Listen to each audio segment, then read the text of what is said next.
زه هم دلته پاتې کېږم. زما ژوند هم دلته ډېر په سخته سره تېرېږي، خو زه بیا هم د خپل حالاتو سره جنګ کوم. زه خو هار نه منم، خو زه دې خلکو ته وایم چې د چا مرسته نشئ کولی،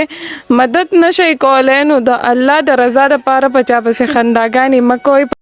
تاسو له به په ټیک ټاک باندې د نور احساس څه تصویران مخې له درځي، په هغې کې ورسره یو سړی ولاړ وي او ورسره نور احساس مختلف قسمه تصویران یې ایستي دي. په سوشل میډیا باندې دا وخت ډېر زیات ګردش کوي او په ټیک ټاک کې چې کومې ویډیوګانې د نور احساس یا څه سرچ ورکړئ نو مخې ته راځي او ډېر زیات تازه تصویران موږ ورته دا ووایو چې دا راغلي دي. خو که تاسو خیال کړی وي مخکې له دې هم داسې څه تصویران هغه د سوشل میډیا د لارې لیک شوي وو، خلکو چې کوم دی مختلف قسمه خبرې پرې هم کولې چې آیا نور احساس دا کم تصویران چې دي دا پیک دي دا قسمه دي دا. خو دا نن چې کوم تصویران تاسو دا وخت په سکرین باندې نه نو په هغې کې څه د پیک یا داسې د غلط یا څه تصویران نه دي، خو بلکې حقیقت چې کوم دی هغه مخې ته راغلی دی. تاسو به خیال کړی وي پرون نه بله ورځ چې کوم دی یوسف جان هم د نور احساس سره یو انټرویو کړی وه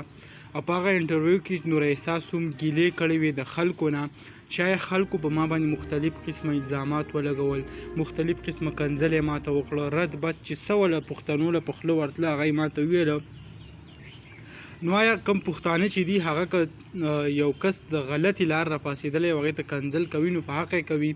ځکه به ټول نه مخکې خو زه به دا ویم چې پښتانه یو پیغله هغه د سوشل میډیا لار طرف ته راتله او بیا داسې قسم حرکتونه کول که دې ته خلک کنځل نه کوي نو نور به ورته څه وایي. حالانکه خو کوم تصویران چې په سوشل میډیا چلیږي په هغې کې کم حقیقت دا دی چې هغه ریل کې هغه نور احساس هغه وایرل کړي دي، بلکې هغې پې څه ریاکشن هم نه دی ورکړی چې آیا دا تصویران زما دي او که نه. خو کوم خلک چې دي د هغو تر مخه دا تصویران واقعي د نور احساس هغه دا وخت تاسو په سکرین باندې کتی شئ.